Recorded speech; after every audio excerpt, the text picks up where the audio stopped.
میں جب نوکری کے لیے اس بنگلے میں پہنچا تو اس عورت نے سر سے پیر تک مجھے دیکھا تھا۔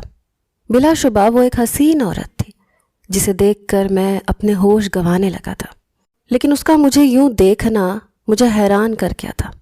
بڑے غور سے وہ میرے چہرے کا ایک ایک نقش دیکھ رہی تھی، پھر میرے دوست سے کہنے لگی، مجھے یہ لڑکا پسند ہے، میں اسے نوکری پر رکھ لوں گی۔ اس نے مجھے تنخواہ بھی اچھی بتائی تھی۔ میں ایک قطری عورت کا ڈرائیور تھا، روزانہ جہاں بھی اس کو جانا ہوتا مجھے اس کے ساتھ جانا پڑتا تھا۔ کافی خوبصورت عورت تھی، برقع اور حجاب میں رہتی تھی، نقاب البتہ نہیں کرتی تھی، خوش شکل ہونے کے ساتھ ساتھ خوش گفتار بھی تھی۔ میری عمر 27-28 سال کی تھی اور وہ بھی اتنی ہی عمر کی ہوگی۔ وہ میری مالکن تھی، شادی شدہ بھی تھی۔ اس کا شوہر بیرون ملک میں رہتا تھا، لیکن اس کا حسن ایسا تھا کہ دوسروں کو اپنے سحر میں جکڑ لے۔ اس کے چہرے کی شادابی اور خوبصورتی ایسی تھی کہ نظریں اس سے ہٹنے کو انکاری ہو جاتی تھیں۔ میں جب تک گاڑی چلاتا رہتا میری نظریں شیشے سے اسی کی جانب اٹھتی رہتی۔ میں بہت کوشش کرتا کہ وہ میری مالکن ہے اور اسے یوں بے تاب نظروں سے دیکھنا اچھی بات نہیں ہے۔ اگر اسے شک ہو گیا تو وہ یقیناً مجھے نوکری سے نکال دے گی، اور بڑی مشکل سے مجھے نوکری ملی تھی۔ لیکن نہ تو میری نظروں پر میرا اختیار تھا جو اسے دیکھ کر بے خود سی ہو جاتی تھی، اور نہ ہی میرے دل پر میرا اختیار رہا تھا جو اسے دیکھ کر اس کا متولی ہوا جاتا تھا۔ مجھے بس اس بات کا ڈر تھا کہ کہیں وہ میری نظروں سے خائف نہ ہو جائے۔ جس دن وہ میری نظروں سے آگاہ ہو گئی تو اس دن یقیناً میری نوکری سے چھٹی ہو جائے گی۔ لیکن شاید یہ بھی میرا ایک خیال ہی تھا۔ ایک بار گاڑی چلاتے ہوئے گاہے بگاہے اسے ہی دیکھ رہا تھا۔ اس کے چہرے پر ایسی چمک تھی کہ لگتا تھا کوئی روشنی اس کے اندر سے پھوٹ رہی ہو۔ دل چاہتا کہ بس اسے دیکھتا ہی رہوں۔ میں مشکل میں اس وقت آ گیا جب اس کا شوہر بیرون ملک سے واپس آیا۔ اسے دیکھ کر پہلے تو مجھے دھچکا سا لگا تھا، کیونکہ وہ 55 سے 60 سال کی عمر کا شخص تھا۔ اس لڑکی سے ڈبل عمر اس کے شوہر کی تھی۔ وہ ایئرپورٹ پر میرے ساتھ ہی اپنے شوہر کو لینے کے لیے گئی تھی۔ اس دن کافی تیار تھی، چہرے پر میک اپ بھی کیا ہوا تھا۔ حسین اور دلکش تو وہ پہلے بھی تھی، لیکن آج تو اس کے چہرے کی شادابی، رونق ہی الگ تھی۔ مجھے لگا تھا کہ اس کا شوہر اس سے چند سال ہی بڑا ہوگا، لیکن اس کے شوہر کو دیکھ کر تو میری حیرت سے آنکھیں کھلی کی کھلی رہ گئیں۔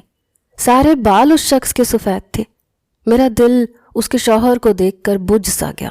لیکن ایک اور بھی وجہ تھی جو مجھے ستانے اور پریشان کرنے لگی تھی، اور وہ یہ تھی کہ میں اس سے محبت کر بیٹھا تھا۔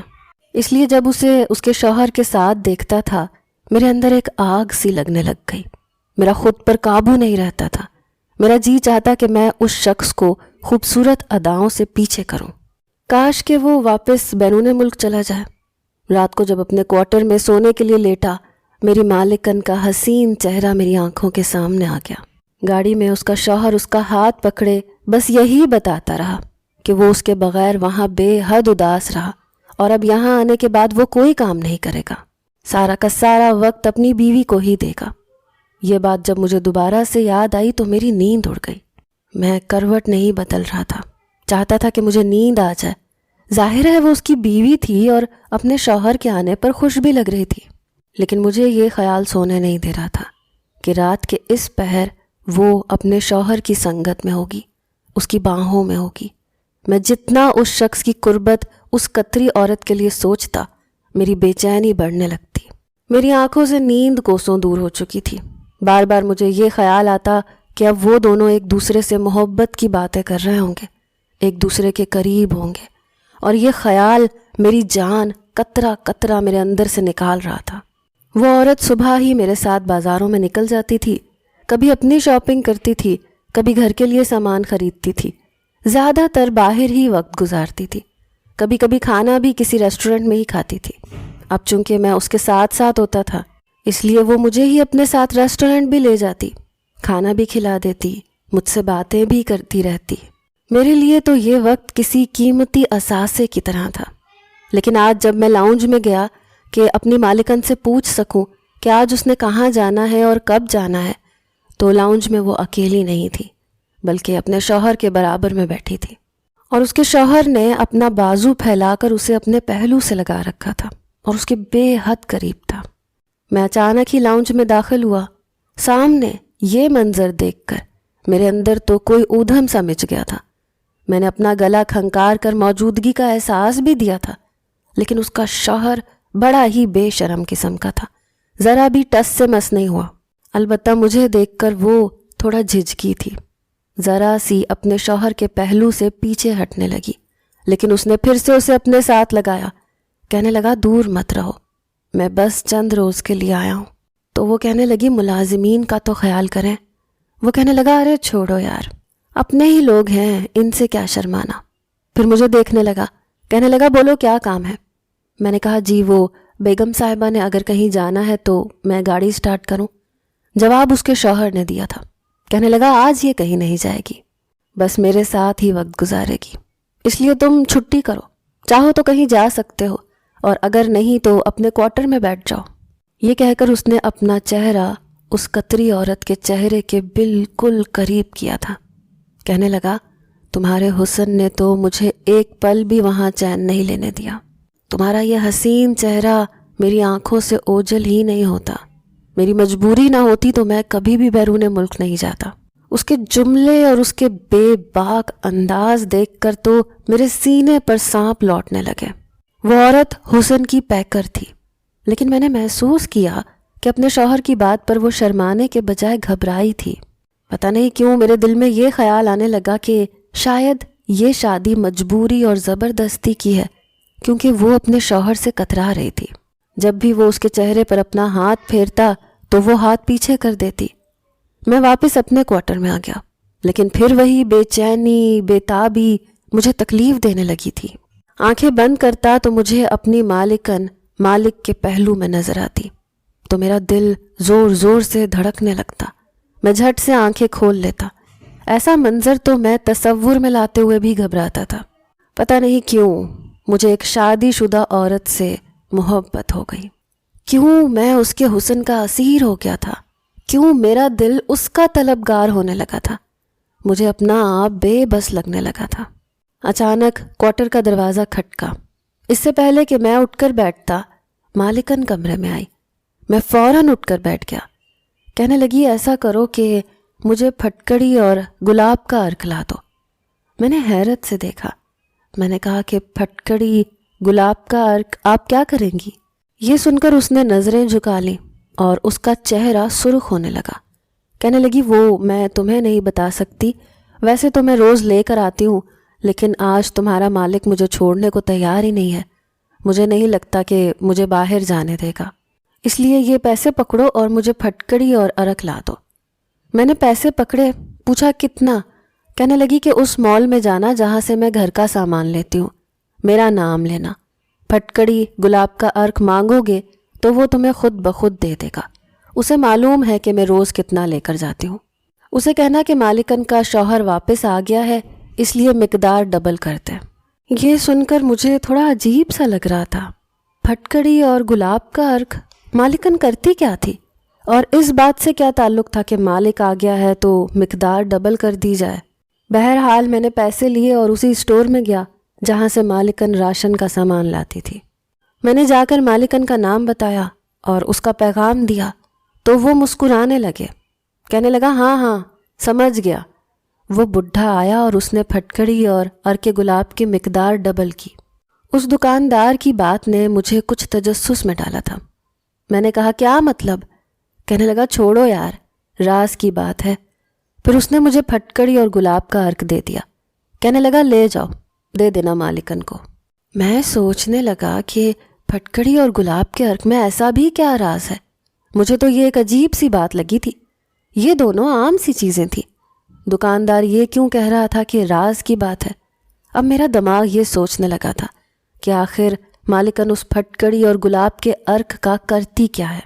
بہرحال میں نے وہ پھٹکڑی اور عرق رکھا، گاڑی میں بیٹھ گیا اور ادھر پہنچ کر میں نے بجائے ملازمہ کو دونوں چیزیں پکڑانے کے میں خود لاؤنج میں چلا گیا۔ مالکن اس وقت خوبصورت لباس میں ملبوس تھی اور مالک شاید کمرے میں تھے کیونکہ لاؤنج میں وہ اکیلی تھی اور گھر کی باورچن سے مالک کے پسند کے کھانے کا بتا رہی تھی کہ ریاض کو بریانی بہت پسند ہے، اس لیے وہ بنا لو، مٹر قیمہ اسے بہت پسند ہے، وہ بھی پکا لو۔ جب میں لاؤنج میں پہنچا تو مجھے دیکھ کر اس نے باورچن کو کچن میں بھیج دیا. کہنے لگی لے آئے میرا سامان. میں نے شاپر ان کے ہاتھ پر رکھ دیا. شاپر دیکھ کر اس کے چہرے پر عجیب سی مسکراہٹ پھیلی. کہنے لگی چلو شکر ہے کہ تم لے آئے, ورنہ تو نہ جانے کیا ہو جاتا. میں یہ سن کر اور بھی زیادہ متجسس ہو گیا. میں نے کہا مالکن آپ کرتی کیا ہے؟ تو وہ مجھے دیکھ کر نظریں چرا گئی. کہنے لگی تم چھوڑو, یہ تمہارے مطلب کی چیز نہیں ہے, خاص عورتوں کے لیے ہے. یہ کہہ کر وہ کمرے کی جانب جانے لگی, لیکن پھر نہ جانے کیا سوچ کے پلٹی. مجھے دیکھ کر کہنے لگی اپنے مالک سے کبھی یہ مت کہنا کہ میں تم سے پھٹکڑی اور گلاب کا عرق منگواتی ہوں. یہ بات میرے لیے اور بھی زیادہ تشویش کا باعث بنی کہ مالک یہ سن کر ایسا بھی مالکن کے ساتھ کیا کریں گے کہ مالکن یہ بات مالک سے بھی چھپانا چاہتی ہیں. میرا تو دماغ کام کرنا چھوڑ گیا تھا. جو بات مجھے بہت معمولی سی لگ رہی تھی وہ شاید اتنی بھی معمولی نہیں تھی. میں تو دوہری پریشانی میں مبتلا ہو گیا تھا. ایک طرف میں چاہ کر بھی مالکن کے خیالات سے نہیں نکل پا رہا تھا, دوسری جانب عرق گلاب اور پھٹکڑی نے میرا دماغ گھما کے رکھ دیا تھا. بہرحال میں نے سوچا کہ کیوں میں کسی سے پوچھنے کی کوشش کروں, اور دوسرے ملازمین سے جیسے ہی میں نے اس بات کا ذکر کیا تو وہ بھی چپ چاپ سر جھکائے بیٹھ گئے اور میسنی ہنسی ہنسنے لگے. کہنے لگے تم چھوڑو, یہ صرف مالکن کی ہی نہیں بلکہ ہر عورت کرتی ہے, وہ عرق گلاب استعمال کرتی ہیں. یہ بات میرے لیے حیران کن تھی کہ قطر کی عورتیں گلاب کا عرق اور پھٹکڑی کیوں استعمال کرتی ہیں, یا چوکیدار اور دوسرے ملازمین شاید جان بوجھ کے یہ کہہ رہے ہیں. بہرحال میں نے سوچا کہ مجھے اس دکاندار کی ہی منت سماجت کر کے پوچھنا چاہیے کہ آخر یہ پھٹکڑی اور گلاب کے عرق کا کیا چکر ہے. میں دوبارہ سے اسی دکاندار کے پاس چلا گیا, اس سے پوچھنے لگا تو وہ کہنے لگا کہ تمہیں شاید اندازہ نہیں ہے کہ قطر کی عورتیں پھٹکڑی اور گلاب کا عرق کس قدر مجھ سے لے کر جاتی ہیں. سمجھو کہ یوں آتا ہے اور یوں چلا جاتا ہے. میں تو ڈبل قیمت پر دونوں چیزیں بیچتا ہوں. جتنا منافع مجھے پھٹکڑی اور عرق گلاب بیچنے سے ہوتا ہے کسی اور چیز کے بیچنے سے نہیں ہوتا. یہاں کی عورتیں اسے لازمی استعمال کرتی ہیں. بہرحال اس شخص نے مجھے یہ تو ضرور بتایا تھا کہ قطر کی عورتیں پھٹکڑی اور گلاب کے عرق کے پیچھے کتنی دیوانی ہیں, لیکن یہ نہیں بتایا کہ آخر یہ کرتی کیا ہیں. میرا مالک ایک ہفتے کے بعد واپس چلا گیا. ان کے جانے کے بعد سب سے زیادہ میں خوش تھا, کیونکہ اب زیادہ سے زیادہ مالکن اپنا وقت میرے ساتھ گزارتی تھیں. میں نے یہ محسوس کیا تھا کہ جیسے اب وہ زیادہ آزاد اور خوش ہیں, ورنہ مالک جب ادھر ہوتے تھے تو ان کے چہرے پر ایک عجیب سی بیزاری سی ہوتی تھی. مجھے یوں لگ رہا تھا جیسے وہ مالک کو پسند نہیں کرتی. ایک بار شاپنگ کے بعد جب وہ مجھے کیفے میں لے گئی, مالکن مجھ سے پوچھنے لگی کہ کیا تم برگر وغیرہ کھاؤ گے, کیونکہ وہ ایک فاسٹ فوڈ کا کیفے تھا. میں نے بھی اس بات میں سر ہلا دیا. مالکن نے 2 برگر کولڈ ڈرنکس پینے کے لیے منگوائے اور کھانا کھانے لگے.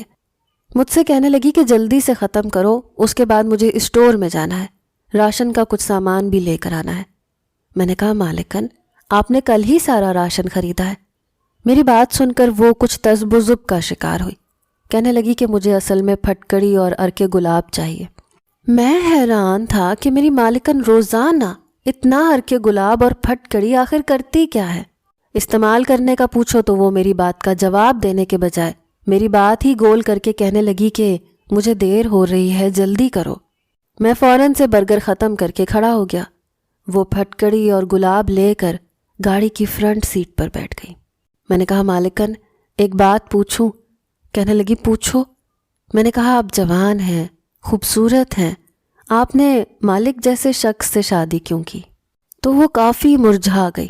میری بات پر برجستہ انہوں نے میری طرف دیکھا. کہنے لگی تم یہ سوال کیوں پوچھ رہے ہو؟ میں نے کہا بس یوں ہی, آپ کے ساتھ تو کوئی بھی خوبصورت نوجوان شادی کر سکتا تھا, پھر مالک کی عمر تو بہت زیادہ ہے. کہنے لگی بس میں تمہیں وجہ نہیں بتا سکتی. اس نے ٹھنڈی آہ لی اور پھر کسی گہری سوچ میں چلی گئی. میں سمجھ گیا کہ یہ شادی یقیناً مجبوری ہے, خواہش نہیں. میں نے کہا کہ مجھے لگتا ہے آپ بھی میری طرح کسی غریب گھرانے سے تعلق رکھتی تھی, شاید پیسوں کی وجہ سے. یہ کہہ کر میں نے اپنی بات ادھوری چھوڑ دی. مالکن نے مجھے گھور کر دیکھا. کہنے لگی تم میرے ذاتی معاملات سے دور رہو تو زیادہ بہتر ہے۔ مجھے اچھا نہیں لگتا کوئی میری ذاتی زندگی کے بارے میں سوال کرے، اور وہ بھی ایک ملازم۔ مجھے نہیں لگتا کہ تمہیں اپنی اوقات بھولنی چاہیے۔ میں نہیں جانتا تھا کہ وہ مجھے 2 منٹ میں یوں بے وقت کر سکتی ہے۔ میں تو جتنا بھی حیران ہوتا اتنا کم تھا۔ وہ تو مجھ سے بہت سی باتیں کرتی تھی، بڑے مشورے بھی لے لیا کرتی تھی۔ کبھی شاپنگ پر جاتی تو پوچھ لیتی کہ مجھ پر یہ رنگ کیسا لگے گا۔ میں بھی دل کھول کر ان کی تعریف کرتا تھا۔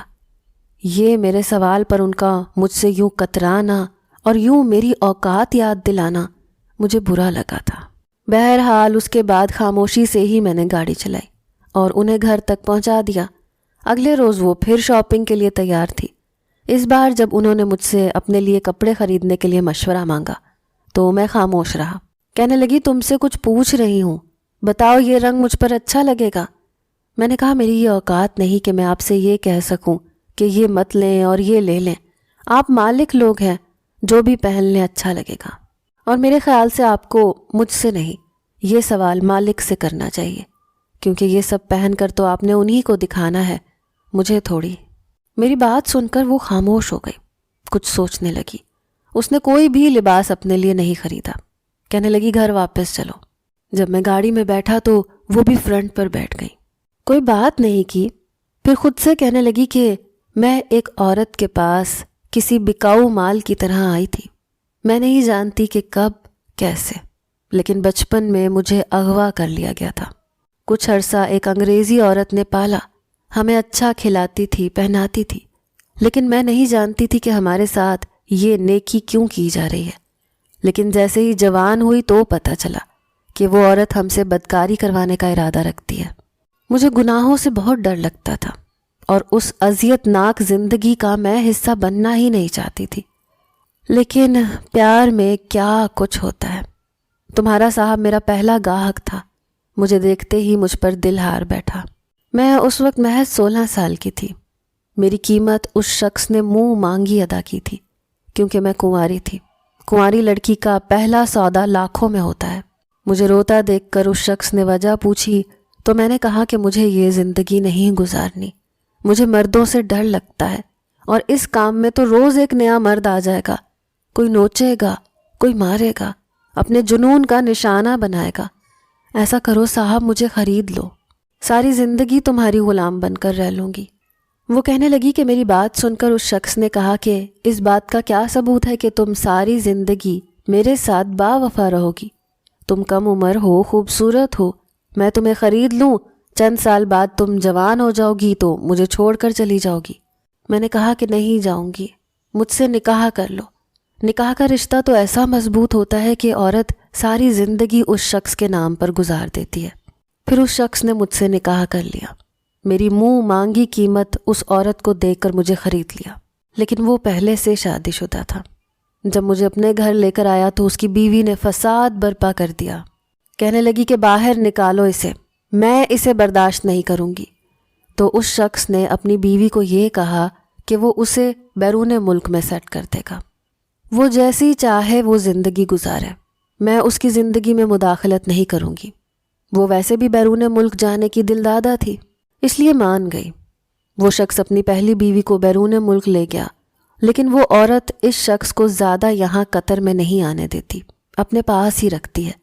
لیکن میں اس شخص کے ساتھ بے وفائی نہیں کر سکتی، کیونکہ اس نے مجھے بہت بڑے گناہ سے بچایا ہے، مجھے عزت کی زندگی دی ہے۔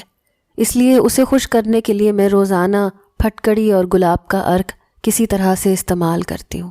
وہ کہنے لگی کہ تمہاری نظروں سے میں جان گئی تھی کہ تم مجھے پسند کرنے لگے ہو۔ عورت اپنے اوپر اٹھنے والی ہر نظر کو پہچان جاتی ہے، لیکن میں تمہیں کوئی بھی آسرا اور امید نہیں دینا چاہتی۔ تم ایک اچھے شریف انسان ہو، لیکن میں اپنے شوہر کے ساتھ کسی قیمت پر بھی بے وفائی نہیں کر سکتی۔ اسی لیے اگر تم نے اپنے دماغ میں کچھ بھی سوچ رکھا ہے تو اسے صاف رکھو۔ بے شک میرا شوہر مجھے پسند نہیں ہے، مجھے اس سے محبت بھی نہیں ہے، وہ میرا آئیڈیل بھی نہیں ہے، لیکن پھر بھی وہ میرا شوہر ہے۔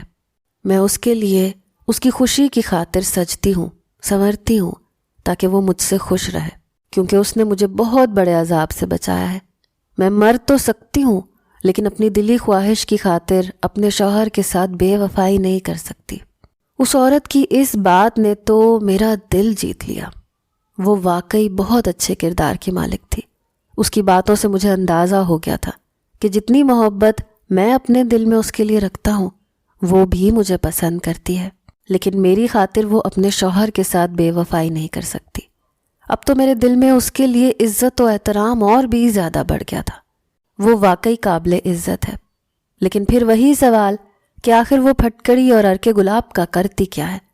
میں نے کہا کہ ٹھیک ہے، آپ مجھے یہ بتا دیں کہ آخر آپ پھٹکڑی اور ارکے گلاب کا کیا کرتی ہیں۔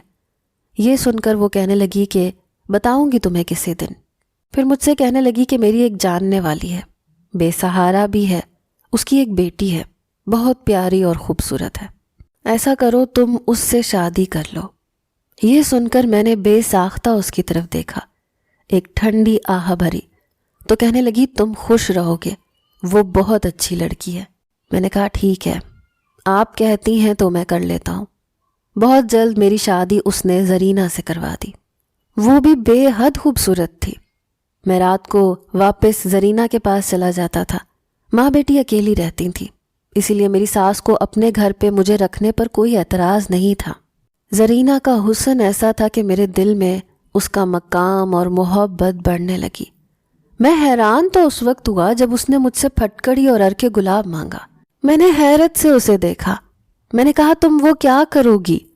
کہنے لگی ہمارے قطر کی عورتیں حسن میں اپنی مثال اسی لیے تو رکھتی ہیں، ہم لوگ پھٹکڑی کو پیس کر اس میں ارکے گلاب ملا کر اپنے چہرے پر لگاتے ہیں تو داغ دھبے اور دانے ہمارے چہرے پر کچھ بھی نہیں رہتا، چہرہ بالکل صاف شفاف رہتا ہے، چمکتا ہے۔ یہ سن کر میں اپنا سر پکڑ کر بیٹھ گیا۔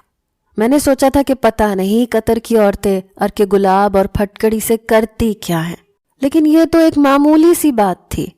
میری سمجھ میں نہیں آتا کہ وہ یہ راز اتنا چھپاتی کیوں تھی۔ میں نے اپنی بیوی سے پوچھا تو وہ کہنے لگی کہ عورت کبھی بھی اپنے حسن کا راز کسی کو نہیں بتاتی۔ بہرحال میں آج بھی اپنی مالکن کی بہت عزت کرتا ہوں اور دل سے کرتا ہوں، کیونکہ وہ ایک با وفا بیوی ہے۔